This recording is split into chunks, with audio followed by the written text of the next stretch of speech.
Johnson called Jalen Hurts elite. Did he not? I asked him if he was elite, and he says in that offense that he runs. Now, if you put him in another offense, he's not. But the offense that so he is the system. So according to Coach, how they are using him in Philly, he is elite. That's how he looks at it. Now, Jalen is not going to go to other places and be slugged into a Los Angeles Chargers offense, and he's not elite in that offense. He would not be elite. That's how he looks at how his style of play is. Okay? Sills, would you still take Jimmy over Buddy as a coach after experiencing Buddy like you did? How much more impact do you think he would have had? I think Buddy wears his welcome out too fast. Okay, I think Buddy, I think he wears him out. I think he wears people out quicker than Jimmy does. If you notice, Jimmy's never been in places more than 5 years. Okay? He's never been in places more than 5 years, and I think he wears people out too. Oklahoma State, Miami, the Cowboys, the Dolphins. You know what I mean? Jimmy wear you out too, man. Those kind of guys wear you out. Buddy for me, though, was more of a defensive guy. Not that Jimmy wasn't. Jimmy coached Leroy Selman. He coached Leslie O'Neal. He coached some of the great defensive players of all time, too. He's a really great defensive coach. Buddy, though, was a creator of, I think they're kind of the same guy. I think that's why they had great battles together. I'm partial to Jimmy because Coach was, he also was a motivator and a psychologist, and I don't know. I think Jimmy got fortunate because of Jerry Jones too. Jerry Jones gave him the latitude, kind of like Jeffrey Lurie gives Howie Roseman the latitude to do moves. So his friend gave him a chance to build that Cowboy team how he saw it. I think that Hurts can go for a lot of guys. Not many quarterbacks can just go anywhere and play in any system. It's a great take, Tone. I agree with you. Like Aaron Rodgers can't play. Well, I don't know. Aaron Rodgers could probably play anywhere. Players have comfort zones, and you don't want to take that away from them. That's why, to me, every time you hear people saying, well, this quarterback is a system quarterback, that's not true. A truly great quarterback, in my opinion, makes the system. He is the system. He's the guys that make that thing. There's no such thing where you can just plug and play. There's no such thing like that. That's a media made-up conversation piece that people go, well, he wasn't really all that great, and it was more of the system. That's the dumbest thing on the planet because truly great coordinators and great head coaches, they build a system around their talent. They put a system around the talent. That's what they do, okay? It's important to understand that, okay? It's important. So to me, that is one of the most important things that you could possibly have, okay? Is a coach that's going to be more conducive to doing what you need. I'm going to get into the top players. And I'm going to talk about the top defensive players. Okay? I think there's only like 13 of these guys. I don't think there's a shit ton of these guys. Remember when Brady first got to Tampa, he had to get Bruce Arians to dial it back. That's right. No risk it, no biscuit. That was his mentality. Well, you want to know why Jameis Winston had so many turnovers that 1 year? Because Bruce Arians has a high turnover offense. And why does he have a high turnover offense? Because he has those plus 25 throws down the field that result in turnovers. The truly great offensive systems have low-risk turnovers. Why do you think the Philadelphia Eagles had really great success last year?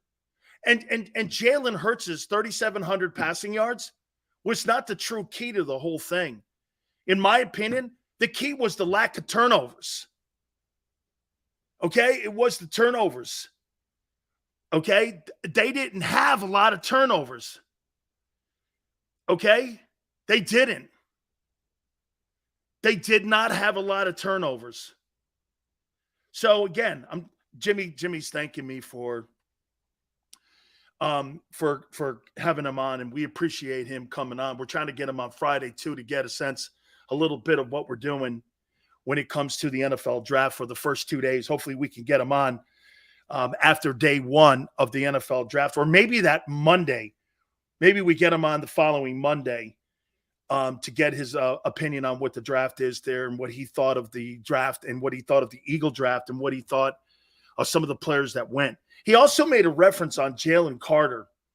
I thought it was important because he said that he had to have a conversation. Okay? He had to have a conversation with Jalen Carter before he was going to have an opportunity for him to be able to maybe put down a pick and draft him, because it was important for him to understand that, what am I getting myself into? What is the player thinking about? What kind of guy is he? And how important is football to him? So for me, the bottom line comes down to, we're in a position here where you've really got to have a conversation. Like when Detroit was talking, and they were talking, what's his name? Brad Holmes, the general manager of Detroit, and he had a conversation with Jalen Carter. Now, there's a report out there that Seattle is not going to take Jalen Carter. I don't believe anything right now. Okay? I don't believe anything. Okay? Okay, so end of the day here, I don't believe anything when Seattle may be taking him now, as far as I'm concerned. He may be taking him. Okay? That they may be looking at him right now. So I don't think Kancey makes it past 23. We're going to get to the top defensive guys. You guys were great there. Hey, by the way, David Putney, did you catch my last thing before Jimmy came on from draft day? They need a punt returner. They need a kickoff returner. They need somebody on special teams. The Eagles need David Putney. Okay? They need hey, Putney. We need David Putney. Spin week. That's pretty true there, man. Spin week. All right. Here are the top defensive guys. And I'm going to go one down. These are the guys that I think are the best defensive players in this draft. And somebody potentially that the Eagles can look at. And then we're going to get into my topics. And we're going to talk about the word elite again. Coach Johnson, I was shocked. Yeah, I think Jalen Hurts is elite. What he does in that system, he's elite in that system. And get this. He's even impressed Jimmy Johnson in his decision-making. That's pretty impressive. Jimmy's not easily impressed. But he's impressed with he sees it too. I'm telling you. Hey, Tone, everyone, the thing that's the most glaring about Jalen Hurts is how he's getting better in his decision-making. That he doesn't really have an offensive coordinator. You understand that, right? Jalen doesn't have an offensive coordinator, whether it's Brian Johnson or Shane Steichen or whomever. How could you have an offensive coordinator when you do this? Here's my decision one. Do I hand it off? Do I not? Do I keep it or not? I keep it. Do I pass it? Do I run? How could you play call that? How could you play call that? You can't play call that. That's a gift. That to me is as important as Brady being able to read progressions. You know when I used to say this, and I'm taking this back. Remember when I said Jalen Hurts wasn't a good position? He wasn't a good progression reader. Okay, he may not be. But you know what he is great at? Okay, do I hand it off? Do I not? I'm going to keep it. Do I hit Goddard on pass and release? Or do I drop back and look for one of my guys coming across the middle? Or do I go to AJ on a wheel route? You don't have to be a progression reader. You have to be a decision maker. That's it. They have taken progression reading out of that offense and built this team around his decision making, not progression reading. It's brilliant. And I'm not saying that Jalen couldn't evolve into being a progression. It's easier, but they're taking advantage of his skill set. It's pretty freaking, if you dissect it, Tone's like, you're spot on. He's the system. Like when they go like this, okay, RPO right. RPO right is not a play call. Jalen's got to go like this. Okay, do I give it to him or not? Go ahead. Split second. What's more impressive? A guy sitting in the pocket, reading 3 progressions and getting sacked, or a guy doing this? Split second, eye blink of a moment. I'm going to give it to him. And he's been right 99% of the time. So when Jeffrey Lurie, this gives me goosebumps. When Jeffrey Lurie and Nick Sirianni and Howie Roseman are sitting in the room determining if they're going to put this enormous contract together, everyone's got to be doing this. It's not that this guy is the greatest reader of the passing game, that he's some savant like Manning and Brady. It's here in the trenches where the Eagles are built. Boom. Do I hand it off or not? Eyelash of a moment. Keeps it. Goes down the line. He's looking down. Jalen sees the field so much. He's watching Goddard. He's watching the wideouts. Do I keep it? Do I drop back? Do I run? Do I get out in the perimeter? That's not a play call. You don't have to hire an offensive coordinator, is my point. You don't need an OC. You just need to protect that guy. You need to protect him. Is it true that this new NFL is forcing these young quarterbacks to go through all these progressions instead of they are cutting the field in half? Tone, I'm going to give you an old school lesson here that Bill Walsh told me. What's the fastest way to help a quarterback who's a drop back guy learn how to see the field? Roll them right. Montana. Bill Walsh's mentality was this. Montana, early in his career, remember the catch? All that? What was it? Was Montana rolling right? Why? Well, you have a safe zone in the sideline. You're managing from hash to sideline, and you're doing half the field until Montana was able to get back in a 7-step and see the entire field. As Montana became better and better and better and better, this is what Walsh told me when I was in the Bay Area and I was on the air there. What Joe would do is he would process the information so quick. And once he saw the field more, that's why Montana was beating Marino and Elway and all these guys in Super Bowls and destroying them because nobody could defend him and Rice. Montana dropped back, started seeing the entire field, and it was freaking over. But you have a guy like this. But see, here's something that to me that separates Jalen. Jalen Hurts is not Josh Allen and Joe Burrow and Patrick Mahomes. But what he is one of. Did you hear what I said with Jimmy? You're too young for this, Tone. Some of you will know who this is. But this guy is like a passing Jamal Holloway. He is like a passing Jamal Holloway. That he's accurate. He's getting more accurate. His passing's improving at a high rate and at a high clips.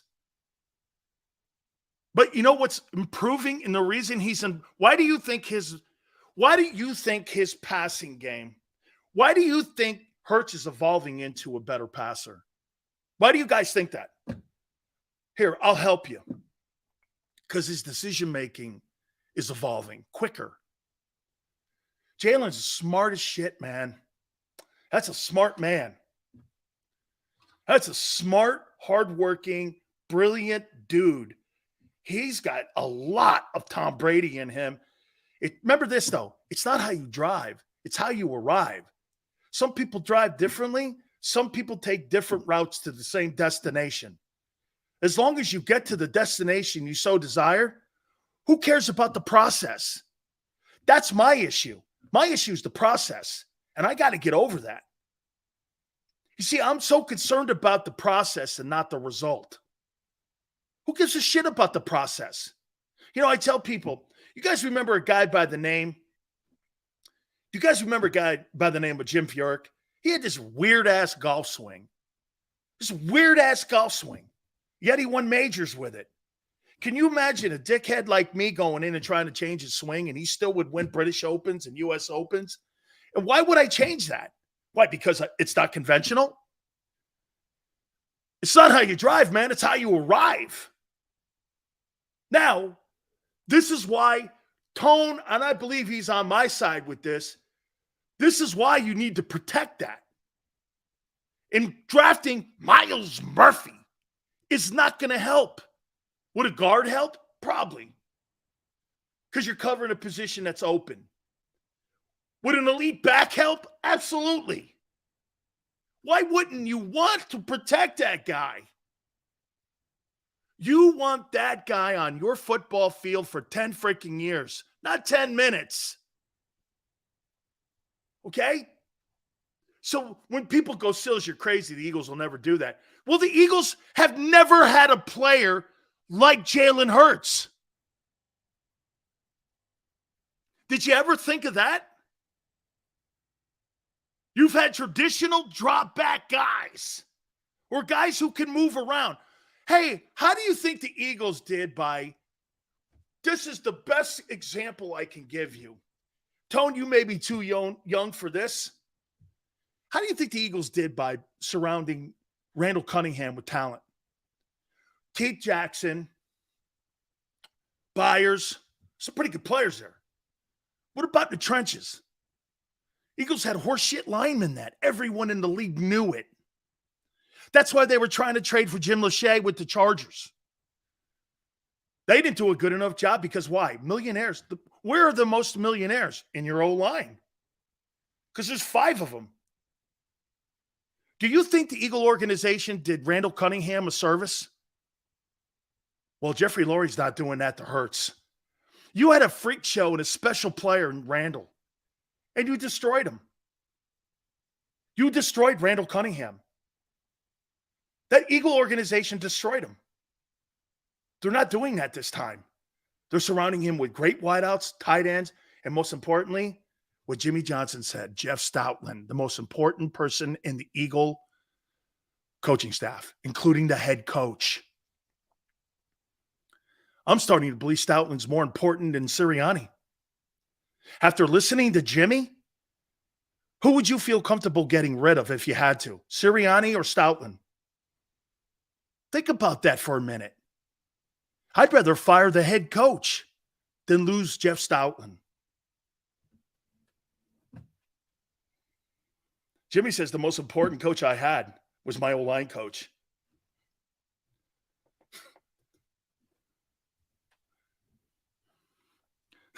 No minute needed, Sales. Bye-bye, Nick. And it's not a rip on Nick. That's why Stoutland survived. He wasn't going nowhere. Shit, man. The Philadelphia Eagles know what they have. They know what they have in Jeff Stoutland. Jeff Stoutland's more important than Lane Johnson and Jason Kelce. He's more important than them. He's more important than Jordan Mailata. You know why? He'll crank out 4 more, 5 more guys. Shit, man. If I were the Eagles, I would never let anybody interview that guy. I would make sure when his contract was getting remotely close that I was re-upping him. I wouldn't think 10 seconds about it. I would, hey, Jason Kelce can retire. That guy can't. Dude, that guy's the... Here, think about this. I think personally that Jeff Stoutland and Jim Johnson are your 2 greatest assistant coaches that you've ever had in the history of your franchise, or at least in the Super Bowl era.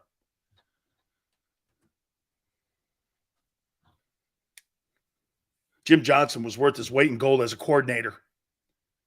And Jeff Stoutland just cranks out O-linemen like they're sausage links.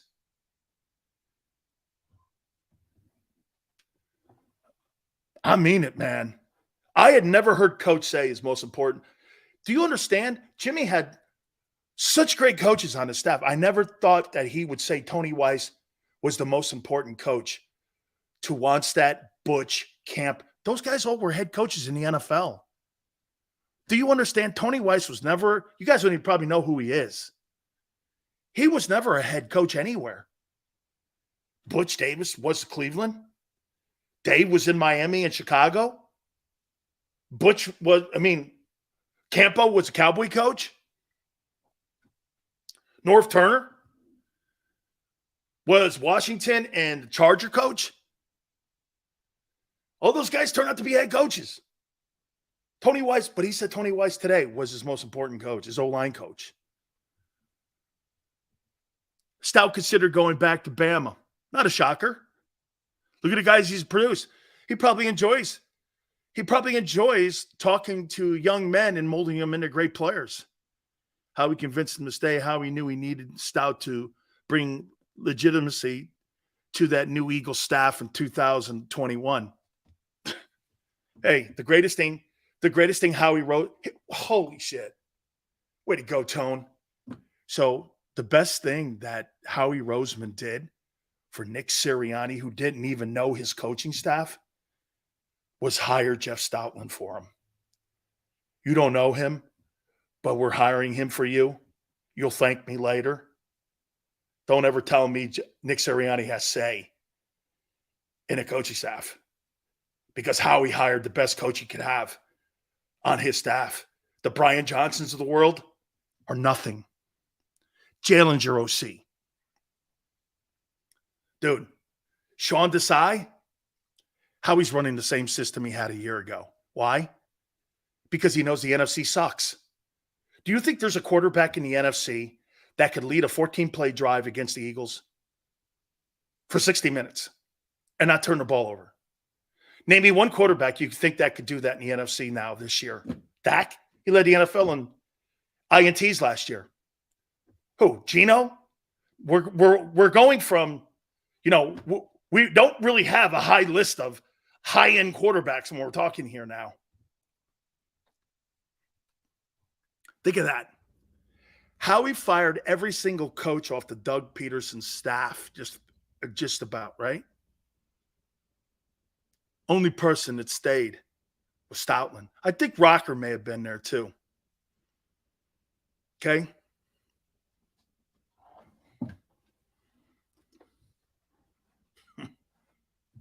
They kept Stoutland for a reason.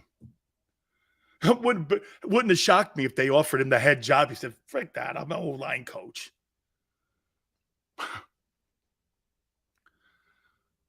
I'm awake, are you? So do you love or hate the Eagle Sills? No, I cover them. What do you mean you're confused? I cover them. They're having a great... So I'm awake, are you? So am I supposed to lie to you and say you guys aren't having a great offseason? Is that what you want me to do? You know, I'm awake. What? This is the kind of stuff that kills me. When you are having, And when I thought you were going to have exits, you still had massive exits, but you limited the damage. You constructed a phenomenal contract. You kept your corners. Do you want me to lie to you and say you guys are having a horrible offseason? Look, the penny sign, it's a nothing burger. The linebacker from Chicago is a nothing burger. The guy from Pittsburgh, he knows what's this? So, okay, he knows the position of safety more than CJ did. He's not a better player. Don't kid yourself. He's not. I don't care what pom-pom waivers are in Philadelphia telling you, he's not.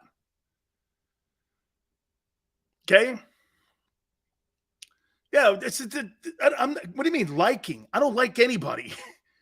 I don't root for anyone, dog. I like fan bases. I told you. Here, you know what, too? It's almost like you guys want me to say, Sills, you're now an Eagle fan? How could I do that? I would be so ungenuine and not a genuine dude to you guys if I told you that I rooted for the Eagles. I root for you guys. I like the fan base. I don't come into your market or into your place talking and then I'll lie to you and tell you that, what do you want me to be, a politician like Hillary Clinton? Oh, I'm a Cubs fan now. I thought you were a Yankee fan. Oh, wait, I thought you were a White Sox fan. Do you even know what city you're in? I mean, right? Dude, they're having a great. Dude, I root for teams I played for. It kind of, because they like me now.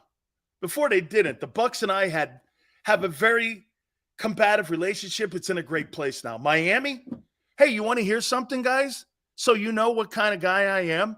University of Miami barred me from the campus because I was talking so much shit on Al Golden. They didn't want me on the campus. And thank God they fired that cancer.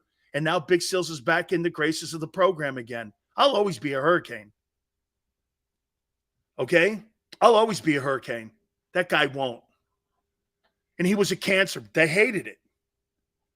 I used to say this. Yeah, Al Golden building championships through New Jersey. You got to get down into Liberty City and Overtown. And you got to get off your ass and stop going to the suburbs and get into places and sell dreams again. Okay? You're damn right I blasted the Canes because they sucked. You're damn right. You're damn right I did.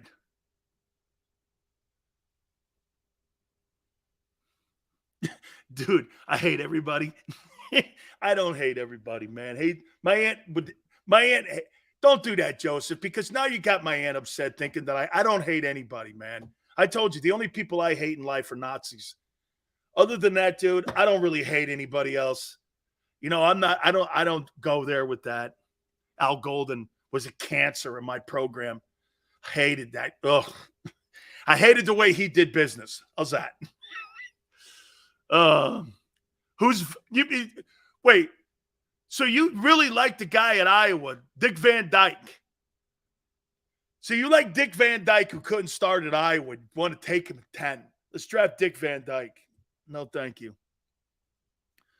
The Terps, I got in trouble. There was hey, Tone, I'm going to tell the story here before I get into the top defensive players in the draft. I talked to Michael Irvin today.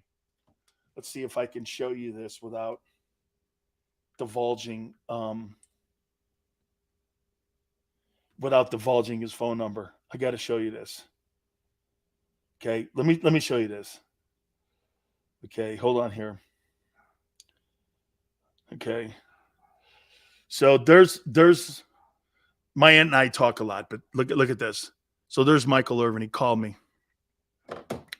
And you guys are going to love this. I was telling Tone a little bit about it. So he calls me up. I sent him a voicemail. I said, "Don't you ever in your entire life ever send me to a voicemail." He calls me up this morning right before I came on the air. Michael Irvin he starts laughing. He goes, "Big Sills, man, I love that.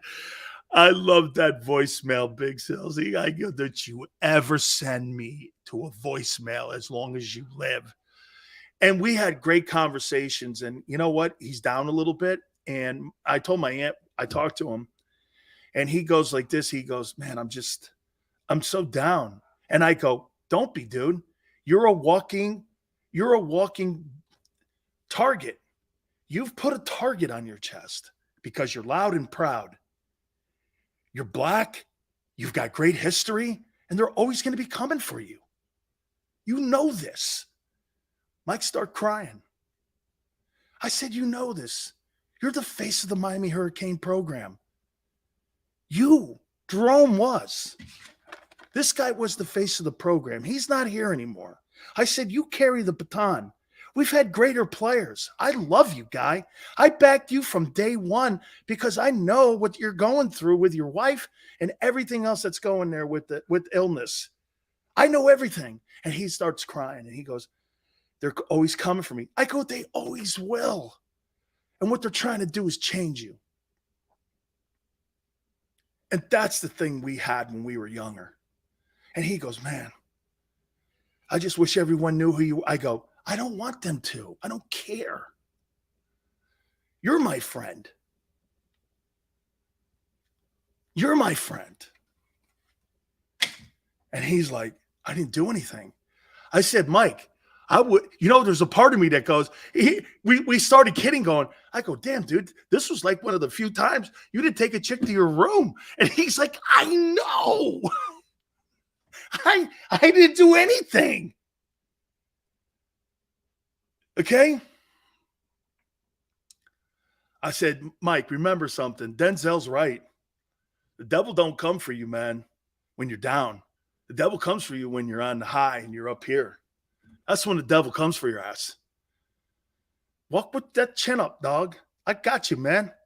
We're boys forever. Whether you come on my show, whether we do this or that, we're always going to be teammates. I love every one of them guys.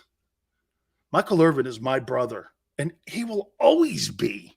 I posted a really cool picture. Of me and him. He used to come over and check on me because I get banged up sometimes in a game. He'd come over from the offensive side. He'd check, go, Sills, you all right? I got a picture of that on my Twitter page at Dan Sileo Show. Him coming over, checking on Big Sills. You all right, brother? Yeah. That's right. Sills is racist.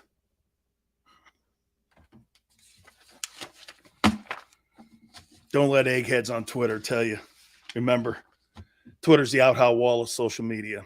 Always remember that. There's no truth to it. And I'm talking whatever's being said on Twitter. It's not reality. It's not reality. Yeah. Love that dude, man. Yeah, you're probably in a healthier place because you're not on Twitter. All right, let's look at the top defensive guys that are going to be in this draft. Guys, I'm telling you, I couldn't come up with 20 of them. That just shows you, man. I couldn't come up with 20 guys that, for me, I couldn't come up with 20. So I've got 13 dudes that I've picked that I think are the top defensive players. Will Anderson, I got number one. I think Will's the number one defensive player in the draft for Thursday night. He's been the best defensive player the last 2 years. You can argue he's been the best football player, the best prospect the last 2 years. Hard to believe when you think about it, that last year he was the best player in the country, and this year he's the best player in the country. He won't be, and get this, what's crazy is that he won't be drafted. He won't be drafted like that either. The second best player is Jalen Carter. I don't give a shit about any of the stuff right now. I don't care. If I felt comfortable in my conversation with Jalen Carter, I would draft him in 10 seconds. I have no problem with that. The third best player in the NFL draft is Tyree Wilson, edge rusher, Texas Tech. So your top three so far, Will Anderson, Jalen Carter, Tyree Wilson. These are three wow players that I think are good football players, okay? Texas Tech. And here's something you got to think about with the Big 12. What do they do in the Big 12 a ton? They pass rush. So what does that mean? Well, that means Tyree Wilson got a shitload of reps. They probably throw the ball in that conference, 45 to 50 times a game? Can you imagine the amount of reps he got as a ball player playing in that conference and playing in that situation there where he got 45 to 50 reps? He had to have really built and learned how to put a scheme together when it came to pass rushing. So to me, this guy here has a ton of reps, and I'm good with that. Look, the Big 12 traditionally doesn't give you any kind of defensive football players, but this kid's a good-looking pass rusher. Tavon Thibodeau for the Giants came out of the Big 12. Oh, no, he's an Oregon guy. So, again, I mean, I'm a little concerned because there's not a lot of great talent in the Big 12, but he got a lot of reps in games. Number 4, Oregon. Speaking of that, I got Christian Gonzalez, cornerback. I got him at number 4. At number 5, Devon Witherspoon. By the way, I think there's a ton of corners in this draft. You may be able to get a corner at 30. If you so don't want to move off it, and some of these corners that are going to be, there's going to be a legit corner down there. Maybe you get some depth down there at 30. Or you trade into the second round and you grab one of these guys in the second round. Because there's some quality guys that are corners here. I got Joey Porter, cornerback, Penn State at 6. Okay? I got him at 6. I got Brian Branch, the safety. Might be a little high for a safety, but I got him at 7 from Bama. I got Kalijah Cansey, defensive tackle, number 8, Pitt. I got Deonte Banks, cornerback, Maryland, number 9. I got Cam Smith, 10, cornerback, South Carolina. I got just so you know, hey, Tone, I got Myles Murphy, 12th ranked defensive football player in this draft. I got him at number 12. So I know you think I piss on the kid and shit on him, but I do think he's the 12th best defensive player in this draft. Clemson, I got him at 12. And I got Nolan Smith at 13, edge rusher, Georgia. So Will Anderson at 1, Jalen Carter at 2, Tyree Wilson at 3, Christian Gonzalez at 4, Devon Witherspoon at 5, Joey Porter at 6, Brian Branch at 7, Kalijah Cansey at 8, Deonte Banks at 9 from Maryland, Cam Smith 10, Emmanuel Forbes 11, Mississippi State. I must have missed him. Myles Murphy 12, edge, Clemson, and I got Nolan Smith, Georgia, number 13. By the way, Nolan Smith at 10, come on. Boy, he's fast, Sills. Great. And that's phenomenal. Congratulations. He's a track guy. Okay? Again, a dude with not a lot of production. I got a problem with that. So you don't make plays at Georgia. Well, he plays with a ton of other great players. So did I. I played next to a guy that you retired his number. So did I. Now, I will give you in today's game, there's more rotating. So I get that. A lot of these programs rotate these guys in because you know why? They're afraid of the transfer portal now. And they want to give guys playing time because they promise them the playing time. I always thought that was a remedy for disaster. But I do kind of get it. So you may not see the same kind of production like you saw that I had or Jerome had or guys back in the day that had 100 tackle seasons. I had 100 tackles in 1 year. Jordan Davis didn't have 100 tackles his entire. I mean, what did he have? 30 total tackles in his entire career? Had 9 sacks. It's not very productive. There is a lot of rotating, though, at Georgia. So you got to put that into consideration. There's a lot of talented guys that they have to give playing time to.